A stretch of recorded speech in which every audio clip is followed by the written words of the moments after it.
AD 54 പരിശുദ്ധ മാർത്തോമാ ശ്ലീഹായാൽ പരിശുദ്ധ ദൈവമാതാവിൻ്റെ നാമത്തിൽ സ്ഥാപിതമായ ദേവാലയമാണ് നിരണംപള്ളി.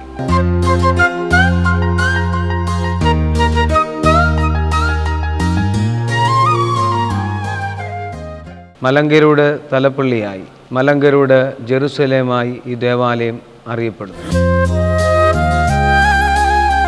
രണ്ടാം മാർത്തോമായും അഞ്ചാം മാർത്തോമായും കബറടങ്ങിയിരിക്കുന്നത് ഈ ദേവാലയത്തിലാണ്. ആഗോള മാർത്തോമൻ തീർത്ഥാടന കേന്ദ്രമായും പരിശുദ്ധ മാർത്തോമാ ശ്ലീഹായുടെ തിരുശേഷപ്പിടവുമായി ഈ പുണ്യസ്ഥലം ശോഭിക്കുന്നു. പരിശുദ്ധ മാർത്തോമാ ശ്ലീഹായുടെ പാദസ്പർശം കൊണ്ട് പരിശുദ്ധ പരിമല തിരുമേനിയുടെയും പരിശുദ്ധനായ വട്ടശ്ശേരിൽ ദിവനാസ് തിരുമേനിയുടെയും പരിശുദ്ധ പിതാക്കന്മാരുടെയും പാദസ്പർശം കൊണ്ട് അനുഗ്രഹിക്കപ്പെട്ട പുണ്യഭൂമിയാണ് നിരണംപള്ളി. ഈ നിരണംപള്ളിയിൽ പരിശുദ്ധ മാർത്തോമാ ശ്ലീഹായുടെ ഓർമ്മ പെരുന്നാൾ ഡിസംബർ മാസം 11-ാം തീയതി മുതൽ 21-ാം തീയതി വരെ ഏറ്റവും ശ്രേഷ്ഠമായി ആചരിക്കുന്നു. ഡിസംബർ മാസം 20-ാം തീയതി അഭിനയ ഡോക്ടർ യുഹാനുമാർ തേവോദോറോസ് മെത്രാപ്പോലീത്ത തിരുമനസ്സുകൊണ്ട് വിശുദ്ധ കുർബാനയ്ക്ക് മുഖ്യ കാർമ്മികത്വം വഹിക്കുന്നു. വൈകിട്ട് 5 മണിക്ക് പരിശുദ്ധനായ പരിമല തിരുമേനി കബറടങ്ങിയിരിക്കുന്ന പരിമല പള്ളിയിൽ നിന്ന് ഭക്തി നിർഭരമായ റാസ ആരംഭിക്കുന്നു. ഡിസംബർ മാസം 21-ാം തീയതി പ്രധാന പെരുന്നാൾ ദിവസമായ അന്ന് രാവിലെ 7:15 പ്രഭാത നമസ്കാരം, 8:15 മലങ്കര മെത്രാപ്പോലീത്ത പരിശുദ്ധ ബസേലിയോസ് മാർത്തോമാ പൗലോസ് ദ്വിതീയൻ കാതോലിക്ക ബാബ തിരുമനസിന്റെ മുഖ്യ കാർമ്മികത്വത്തിൽ 5 മേൽ കുർബാന. വിശുദ്ധ കുർബാനയ്ക്ക് ശേഷം മാർത്തോമാ ശ്ലീഹ സ്നാനം കഴിപ്പിച്ച പള്ളിക്കടവിലേക്ക് പ്രതിഷ്ണു, അതിനുശേഷം പരിശുദ്ധ പിതാവിന്റെ ശ്ലൈഹിക വാഴ്വ്, അതിനുശേഷം സംബന്ധിക്കുന്ന എല്ലാവർക്കും വെച്ചൂട്ട് ക്രമീകരിച്ചിരിക്കുന്നു.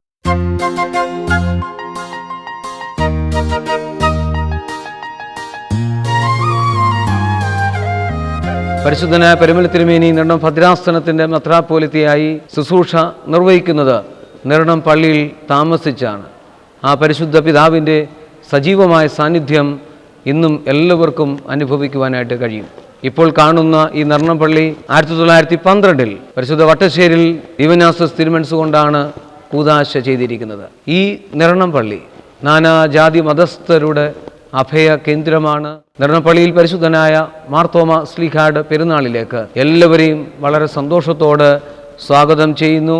ഡിസംബർ മാസം 20-ാം തീയതിത്തെ റാസയും 21-ാം തീയതിയിലെ പെരുന്നാൾ ശുശ്രൂഷകളും ഗ്രിഗോറിയൻ ടിവിയിൽ തത്സമയം ലഭ്യമാണ്.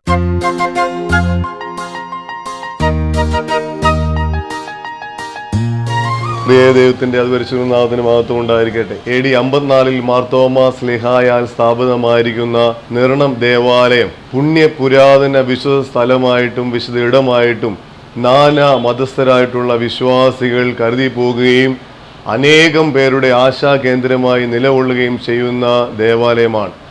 ഈ ദേവാലയത്തിൽ പുണ്യപുരാതനങ്ങളായിട്ടുള്ള അനവധി വസ്തുക്കൾ ഇന്നും ശേഖരിക്കപ്പെടുകയും സൂക്ഷിക്കപ്പെടുകയും ചെയ്തിട്ടുണ്ട്. വിശുദ്ധ മാർത്തോമാ ശ്ലീഹായുടെ തിരുശേഷപീഠം ഇവിടെയാണ്. മാർത്തോമാ ശ്ലീഹായുടെ തിരുശേഷപീഠത്തിലേക്ക് ഇന്ന് അനേകം വ്യക്തികൾ കടന്നു വന്ന് അനുഗ്രഹങ്ങൾ പ്രാപിക്കുന്നു എന്നുള്ളത് ഈ ദേവാലയത്തിൻ്റെ മഹത്വം വിളിച്ചോതുന്ന ഒരു സംഗതിയാണ്. അതുകൂടാതെ പരിശുദ്ധ പരിമല തിരുമേനിയുടെ വാസസ്ഥലവും അനേകം പിതാക്കന്മാരുടെ വാസസ്ഥലവും ഈ പുണ്യ ദേവാലയമായിരുന്നു എന്ന് നമ്മൾക്ക് ഏവർക്കും അറിയാം. പരിശുദ്ധ പരിമല തിരുമേനിയുടെ കിടക്ക ഇവിടെ സൂക്ഷിച്ചിരിക്കുന്നു.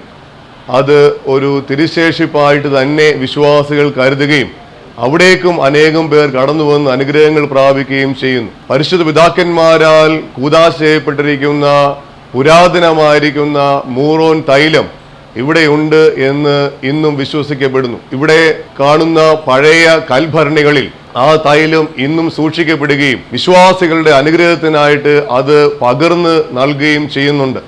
അതുകൂടാതെ ഇവിടുത്തെ പ്രധാന നേർച്ചകളിൽ ഒന്നായിട്ട് വിശ്വാസികൾ വിശ്വാസപൂർവ്വം ചെയ്യുന്നത് ഈ പള്ളിയിലേക്ക് കടന്നു വരുമ്പോൾ ആദ്യം കാണുന്ന കൽക്കുരിശ് കത്തിക്കുക എന്നുള്ളതാണ്. കൽക്കുരിശിന്മേൽ എണ്ണ ഒഴിച്ച് കത്തിക്കുമ്പോൾ അത് തീർച്ചയായിട്ടും അത് അനുഗ്രഹത്തിന് മുഖാന്തരമായി തീരുന്നു എന്ന് വിശ്വാസികൾ വിശ്വസിക്കുന്നു. അതുപോലെ തന്നെ 5 മദ്ബാകൾ ഇന്നത്തെ ദേവാലയത്തിനുണ്ട്. ബലിപീഠങ്ങൾ അനുഗ്രഹത്തിന്റെ സ്രോതസ്സുകളായി തീരുമ്പോൾ ആ ബലിപീഠത്തിൽ നിന്നും വിശ്വാസികൾക്ക് അനുഗ്രഹം പകർന്നു നൽകുന്നതായിട്ട് അനേകം പേർ വിശ്വസിക്കുകയും ആശ്വാസം കണ്ടെത്തുവാൻ തക്കവണ്ണം ഈ ദേവാലയത്തിലേക്ക് കടന്നു വരികയും ചെയ്യുന്നു. പിതാക്കന്മാരുടെ ഛായാചിത്രങ്ങൾ വഹിച്ചിരിക്കുന്ന മലങ്കര സഭയുടെ ചരിത്രം വിവരിക്കുന്ന ഒരു ആർട്ട് ഗാലറിയും നമ്മുടെ ഈ ദേവാലയത്തിൽ സ്ഥിതി ചെയ്യുന്നുണ്ട്. അങ്ങനെ അനേകം പേർക്ക് ആശാകേന്ദ്രമായിട്ട് നിലകൊള്ളുന്ന ഈ പുണ്യ പുരാതന ദേവാലയത്തിലേക്ക് പരിശുദ്ധ മാർത്തോമാ ശ്ലീഹായുടെ പെരുന്നാളിനോടനുബന്ധിച്ച് എല്ലാവരെയും ഒരിക്കൽ കൂടി സ്വാഗതം ചെയ്യുന്നു. എല്ലാവർക്കും പരിശുദ്ധന്റെ പെരുന്നാൾ അനുഗ്രഹമായി തീരട്ടെ എന്ന് ആശംസിക്കുകയും ചെയ്യുന്നു.